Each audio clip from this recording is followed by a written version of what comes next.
So today I'm going to be showing you how to mount the VTX in the Archon V2, or at least how I mount my VTXs and how I route my Coax and get the SMA out the back nice and tidy and nice and safe and secure. So this here is the V2 Unify Pro, the 1 watt output version that's just come out, the MMCX connector. Unfortunately they don't include an MMCX Unify pigtail with the 2-hole securing SMA connector, so luckily I've been hanging on to my Maytech MMCX SMA connectors, so I'm going to have to use one of those. Seems a bit bizarre that they wouldn't include an official TBS SMA connector in an MMCX, but hopefully this is good enough quality for 1 watt. So the Unify Pro comes with heat shrink, but there's a better alternative to using heat shrink that I found, and that is this stuff. This is silicone self-adhering tape. So if I could peel a bit off here for you. So it comes with like a backing sheet to it, and it's like this, well yeah, it's silicone, and you can just wrap it around things like VTXs, or I use it to wrap it around the race wire on the arms rather than heat shrink. Seems pretty durable, more durable than heat shrink anyway, so yeah, I use that instead. It works really well for whacking around your VTX and to help route the Coax. So I'm going to go ahead and plug that in there. The way I'm going to be doing it, I'm going to fit it in there like that. I like to run the cable back on itself, and then I'll wrap the silicone tape around there to hold that cable there, and then this will just bend back on itself and go in this mount here. So this is the TPU mount that comes with the Archon V2. I'm just going to include these as standard. It's a universal fit SMA adapter, so in the back there you've got a hexagon that'll fit the Maytech or other SMA connectors. That just goes right in there and fits flush, so helps hold that in place when you put your little washers in place and put your antenna on there. Then it's also got the Unified Pro mounting slot there, so that fits in.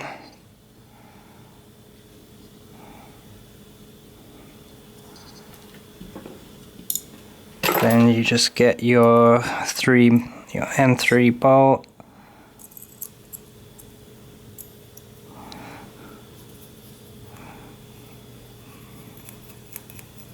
and secure it in place through the hole in the back there.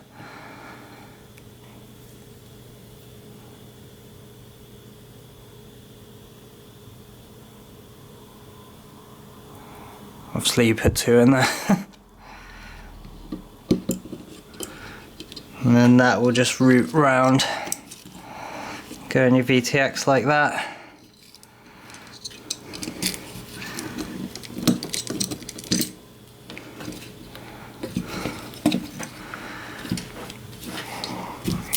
So I'm just going to cut a bit of this tape off.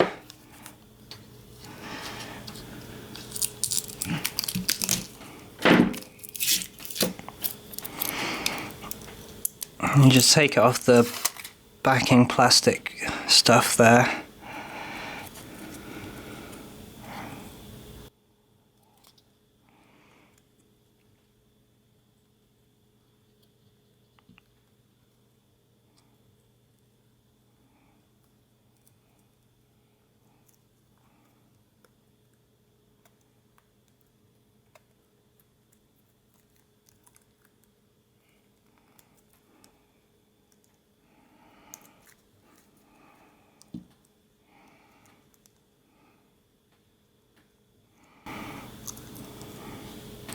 So you can see there, it just holds it nice and tightly in place, sticks to itself on the back.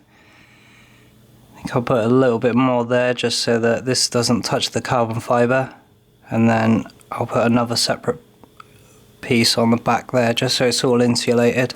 You don't want any of your electronics touching the carbon fibre.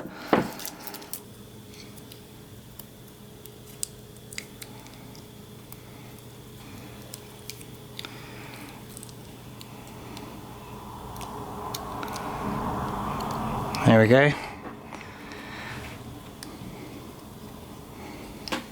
That's how I route my coax around from my VTX. Now obviously there's loads of different VTXs, so you'll have to figure out your own way to route your own coax.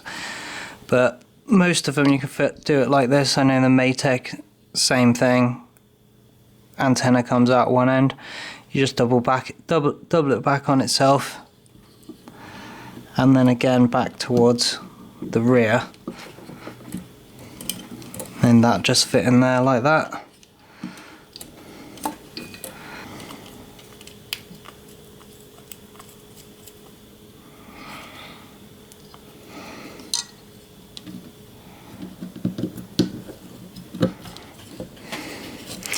You can either use a zip tie across the top of it or double-sided tape. I use double-sided tape because I use these slots to hold my capacitor, and a buzzer on the other side.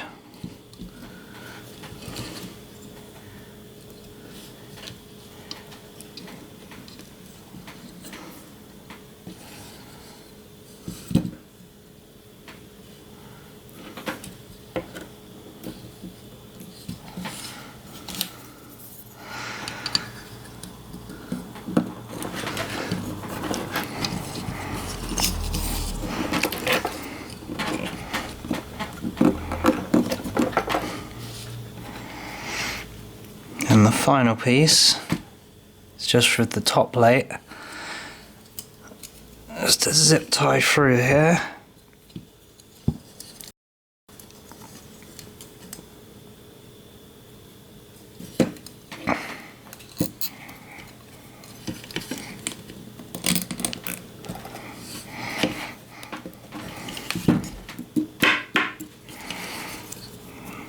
So that just holds it perfectly.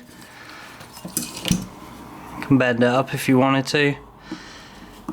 I usually just have mine coming straight out the back. I think this antenna's seen better days.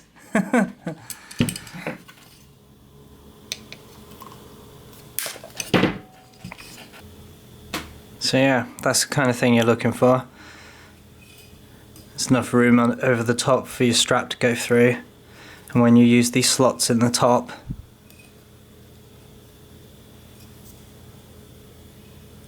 it doesn't interfere with the coax at all, so it's nice and solid. This just bends.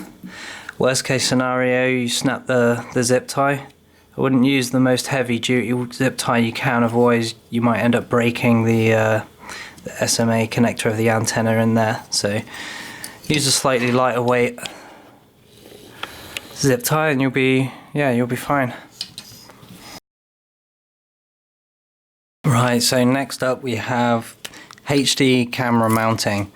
So I've designed a HD camera mount for the Session. Even though it's been discontinued, a lot of people are still using them. You can still pick up a Session 4 really cheap. So, and it's a good enough camera. I mean, it's better than what I started out with, that's for sure. Like an SJ2000 or whatever they were called. Better than the Xiaomi Yi as well. So yeah, it's got the Session mount here. Both the mounts use the same locking mechanism. They use the top standoff from the camera mount assembly, and they use a TPU tab that just hooks underneath the top plate. So yeah, that's the Session mount. This one here is for a Hero. I don't have a Session because mine is in the bottom of a lake, and I'm not buying another one because I've got a Hero 7 now. So thank you, insurance. So Hero 7 just slides in like that. You get one of these little lens protectors with it, which this is I've had this Hero 7 for 3 months now, I think, maybe 4 months, and it's the first one. Everyone says they're not durable, but the rear screen still perfect. Haven't broke a single lens or anything. Front screen, everything still works perfectly on it. So I'm not, and I'm not sure. Maybe I don't fly hard enough. I guess that must be it. So you take your mount with the 20mm standoff inserted in the hole there, and just slot it in between the camera plates while sliding the TPU tab underneath the top plate. This is going to be really hard for me to get on camera, but you can see here there's a little tab. The idea is that you get the top plate in there while lining this up where the standoff goes. It's pretty easy, to be fair. A little bit fiddly, but it's not too bad. It's harder when you're trying to do it on camera.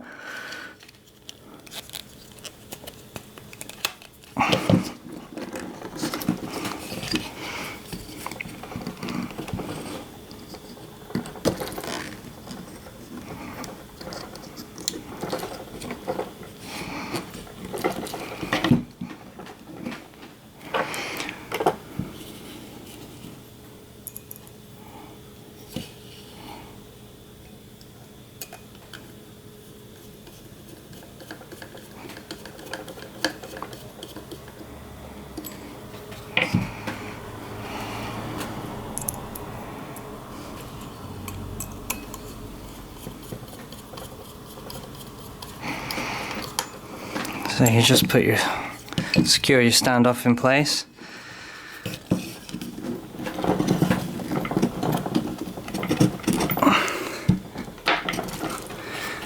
As you can see, it's nice and secure just through that one standoff, and any impact from this is actually when it will hit there. All the impact will go down into this top plate as well, so it's not just relying on this top standoff. In fact, most of the impact will go right across these two standoffs at the strongest part of the top plate. Yeah, and that was the whole idea of the design, really. Much like how the camera plates kind of dissipate the impact force between the three plates. I wanted to do a similar thing with the HD camera mount, not just relying on the camera mount assembly to hold it in place, but I wanted to use the top plate a bit more as well. So yeah, and so the mount for the Hero just uses exactly the same tab system, slots underneath. They're all going to come as standard with the Immortal T mount on the back there.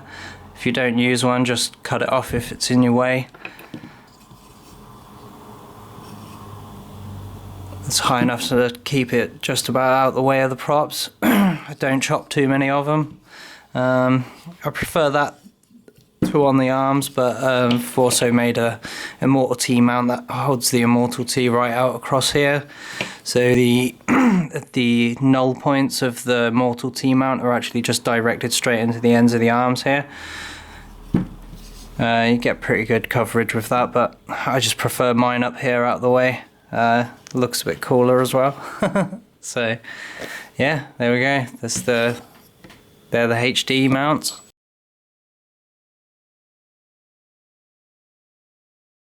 Come and put your name on it.